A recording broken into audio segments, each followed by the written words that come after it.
देख रहे हैं TV9 भारतवर्ष। मैं हूं आपके साथ प्रीति रघुनंदन। इस वक्त ग्लोबली एक बड़ी खबर आ रही है जो आप तक पहुंचाना बेहद जरूरी है। दरअसल ईरान में पहले प्रदर्शनकारी को फांसी मिली है। स्पोर्ट्स कोच अली रहबर को फांसी दी गई है। अली रहबर को कल सुबह ये फांसी दी गई और अली रहबर को 10 दिन पहले ही गिरफ्तार किया गया था। अली रहबर को फांसी दिए जाने को लेकर जो तस्वीरें हैं, उस बीच अली रहबर जो एक स्पोर्ट्स कोच हैं, उनकी ये वायरल हो रही है तस्वीर।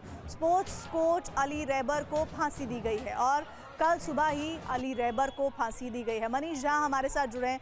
मनीष, सबसे बड़ी बात यह है कि मौजूदा वक्त में ईरान में जो कुछ हो रहा है वो पूरी दुनिया में एक बड़ा संदेश दे रहा है, लेकिन ऐसे में ईरान में पहले प्रदर्शनकारी को फांसी दिया जाना, इसका कितना असर ईरान में होगा और इसके रेपरकशंस पूरी दुनिया में किस तरह से सामने आएंगे?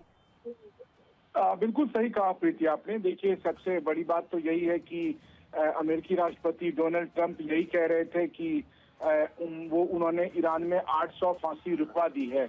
मतलब ईरान की रिजीम ने अमेरिका के दबाव में आकर फांसी नहीं देने का फैसला किया था। हालांकि आज ईरान की तरफ से आधिकारिक तौर पर प्रेसिडेंट ट्रंप के इस दावे को खारिज भी किया गया, लेकिन पहली फांसी ने दरअसल एक संदेश अमेरिका को ये दिया है कि ईरान अपने मुताबिक फैसला लेगा कि उसे कब, किसे, कहाँ, किस फांसी देनी है या नहीं देनी है। उस पर राष्ट्रपति ट्रंप या अमेरिकी जो सैनिक क्षमता है उसका कोई दबाव काम नहीं करने वाला है।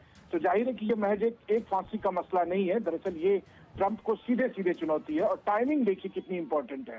टाइमिंग ये है, और इसको आप इस तरह भी देख सकते हैं कि एक तरफ ईरान में फांसी हुई, दूसरी तरफ राष्ट्रपति ट्रंप ने ये कहा कि ईरान की तरफ हमारा एक बड़ा फ्लीट जा रहा है। तो अब सबसे बड़ी बात वही है कि पहले मुर्गी या पहले अंडा, लेकिन ये देखना होगा कि क्या ईरान ने वायलेट किया या फिर प्रेसिडेंट ट्रंप का जो फ्लीट आ रहा था, जिसको ईरान को जानकारी मिली, तो उन्होंने भी चैलेंज देते हुए एक फांसी दी है। अब ये सिलसिला कल से लगातार और अधिक बढ़ेगा, टकराव बढ़ेगा। वहीं दूसरी तरफ ईरान की घेराबंदी लगातार चल रही है। अमेरिकी फ्लीट ईरान के करीब पहुंच चुके हैं।